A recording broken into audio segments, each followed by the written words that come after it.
Hey y'all, Chris cooking Nashville here. It's time for Carnivore Meatloaf. Super simple, super tasty, budget friendly, and you guys have been asking for it. Let me show you how we do an incredible carnivore meatloaf.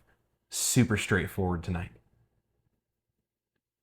All right, y'all, this is the frequently requested carnivore meatloaf. I have had a bunch of people in both my live streams that I do every Tuesday at 6 p.m. Central Standard Time, come backstage with Chris, watch me cook live. I've had a whole bunch of people ask me to do a meatloaf recipe there, so I decided to go ahead and do one for you guys here. I've had a bunch of other people comment in different places on my channel asking if I had a meatloaf recipe. I think this is a fantastic recipe. This is how we do meatloaf.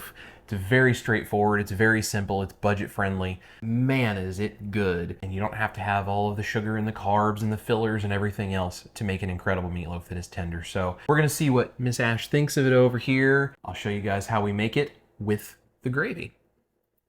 I love meatloaf. Yes. The singer and the meatloaf. The gravy, by the way, looks awesome.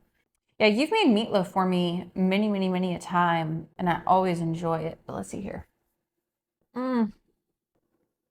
That is some comforting deliciousness. I love the way it's seasoned. It's super soft.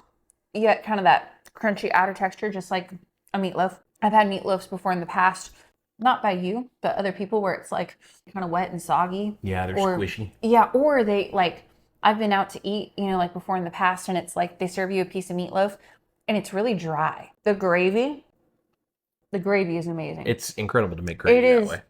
It is seriously, like, that is probably the best gravy I've ever tasted. Growing up, when my mom would make meatloaf, she always would use like tomato sauce. This gravy though, I don't even miss that. I think honestly too, you could serve this to anyone on a standard American diet. It doesn't matter if it's keto, carnivore, whatever. I mean, it's just good meatloaf. I mean, This is awesome, babe. You guys can do this meatloaf keto, you can do it ketovore, you can do it carnivore. If you want to do, instead of the gravy that I'm going to show you how to do, if you wanted to do like that no sugar added kind of ketchup top like a classic meatloaf would have, you can totally do that and put it on there like 10 or 15 minutes before this comes out of the oven, and that'll cook down. You can do that. If you want to do a ketovore kind of thing, you could make this gravy. You can take some onion and dice it up and cook it soft in butter, and you can mix that in with the meatloaf. You'll see where that step will happen. You could add in a cooked poblano pepper, and you could make like a Mexican sort of a vibe with your meatloaf, like a Tex-Mex meatloaf kind of a thing. This is so easy to customize for whatever you guys want to do. You can put bacon over the top of it. You can put cheese in the middle of it. There's all kinds of things you can do. The base texture, the base meat combination, and how I get it to be soft, cook it all the way through, and keep it moist. That is the whole thing that makes this meatloaf work. I've been doing it for a while, and I think I've got it pretty nailed down pat. So why don't I show you guys how we do a Chris Cookin' Nashville style meatloaf, carnivore, ketovore, keto, whatever you guys want it to be. All right, here we go. We're gonna make some meatloaf today. I have 3 pounds of 73/27 ground beef. You can also use a mixture of beef and pork, or beef, pork, and veal, whatever you want. I also have 1 cup of ricotta cheese, full fat. And then you can season this however you want. I'm going to use salt to taste, a couple of teaspoons of black pepper, and a teaspoon of garlic powder and onion powder. You can use more or less. I'm also going to add a teaspoon of Italian seasoning. Now for the texture of this, to combine everything, I'm going to use a food processor. You can do this by hand, but I get a smoother mixture with the food processor. So I'm just going to add in my beef to the food processor.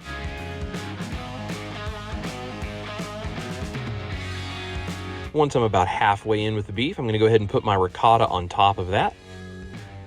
And then I'll add the rest of the beef. This just makes it easier to combine the ricotta in with the meat.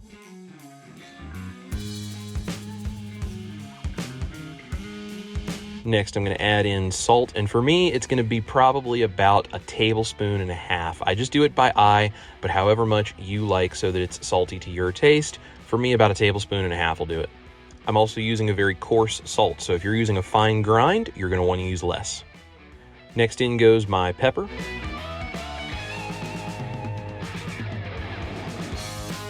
And I'm going to add in my Italian seasoning. Now the onion powder. And the garlic powder. Now we're just going to start to pulse this up to combine.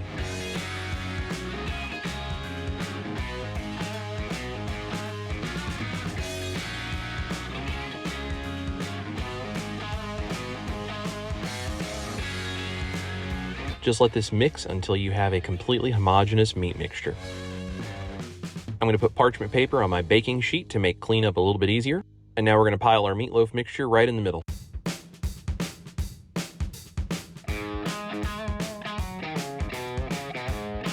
Now all we need to do is shape this into our meatloaf and try not to compress this too hard. We are going to push it down and shape it into a loaf, but you don't want to compress this too much because that will squeeze all of that air we've whipped into the meat mixture out of it, and it's going to make it much more dense. So just try to shape it, but be gentle. And now off to the oven we go. Place this on the lower to middle rack. The oven is at 400 degrees. And we're going to set a timer for 40 minutes. It probably will not be done, but we're going to check it at 40. Now while our meatloaf is cooking, we're going to make the gravy with 1 cup of strong beef bone broth and 1 cup of heavy cream over a medium-high heat in a skillet. Now we're just going to whisk this and cook it until it turns into a thick gravy. You can also season this as you wish. I'm going to add about 1/2 teaspoon of black pepper, and I'll taste it for salt when it's done, but the salt in the bone broth will probably be enough. Make sure you keep whisking as this evaporates so that you don't burn it. And if you can put in a little more effort in the kitchen than Mel does, you'll get some great results.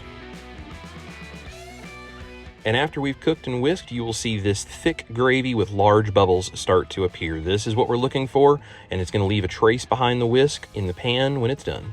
Now we taste it for salt. Oh yeah, that's good.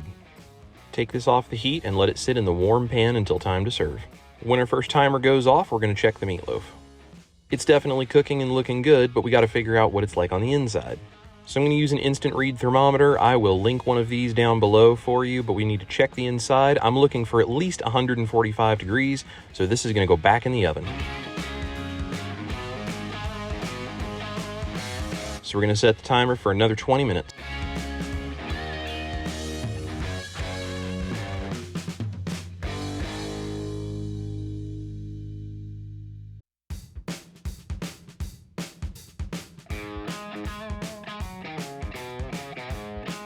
Man, this is starting to look really good. It's just a little shy of where I want it to be, so I'm going to put it back in for just a little while longer. And another 5 to 10 minutes ought to do it. And that right there is exactly what we're looking for. Beautiful crust from that 400 degree oven, and 150 to 160 will do.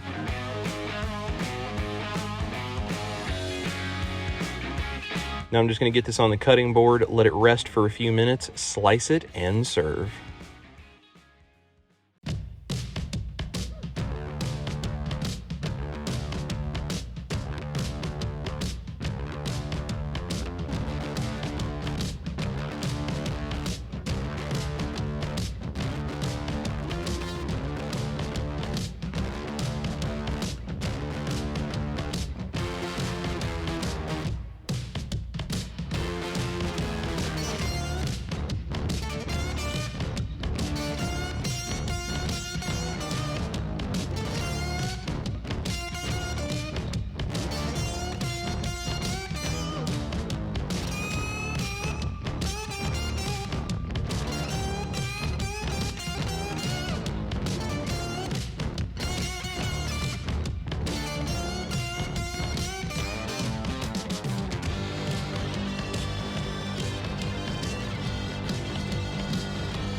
All right, y'all, that's how we do the carnivore meatloaf, and that ricotta cheese that is mixed in there using a food processor, that really does something incredible. Now, I know I've been asked before, can you mix this kind of thing together with like a stand mixer, or can you do it by hand, or any of these kinds of things? And here's the thing. Yes, you can, and if you want to do that, that's totally fine. You are not going to get the same result, though, as using a food processor, because the blade of a food processor, as it is chopping this up and making it almost like a pate kind of texture, where it's that soft meat sort of texture, that is emulsifying the fat in that ricotta cheese into all of the proteins a little bit.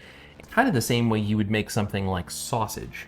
When they make sausage, they grind it all up and they keep mixing it, and it creates this sort of pasty texture, and that's what creates the texture on the inside of sausage most of the time. This is a very similar sort of a thing, and it's what helps keep it so tender without having to have a bunch of the fillers in there. So yes, you can mix the meat and the ricotta cheese and all of that by hand.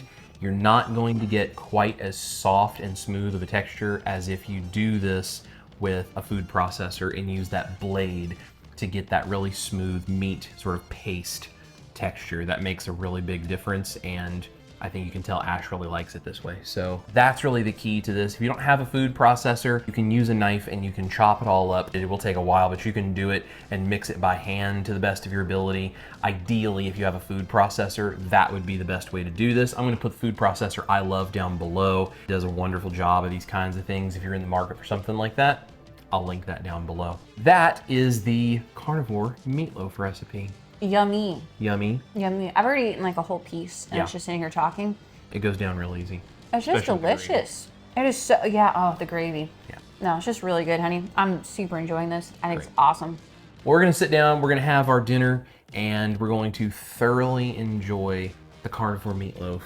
And if you guys have any questions about this, if you have comments, if you have thoughts, put them down in the comments down below. Make sure you hit the subscribe button if you haven't already. Hit the thumbs up. Share this video with anybody who's looking for a meatloaf without all of those carbohydrate fillers and all the other junk that tends to come with most recipes. And let us know what else you guys would like to see. We've got a lot of cool stuff coming with Chris Cookin' Nashville. Major shout out to my band members, my YouTube channel members, and my Patreon members. That link will be down there as well for you guys if you'd like to join the band. The band, those are the folks that keep us going because they just support the work that we do to change the world one plate at a time, and we could not do this without them. Thank you guys. We love you very, very much. Thank you guys so much for watching. This is Chris Cookin' Nashville, my beautiful wife, Miss Ash Taylor. You guys eat your meat, especially as a meatloaf. Love your life. We're gonna see you right here in the kitchen very soon for the next recipe. Okay, hear me out. This meatloaf, this gravy, your carnivore mashed potatoes. Yes. Don't mind me, I'm just gonna keep eating. So, do you come here often? Is that? Every night to cook dinner. Yeah.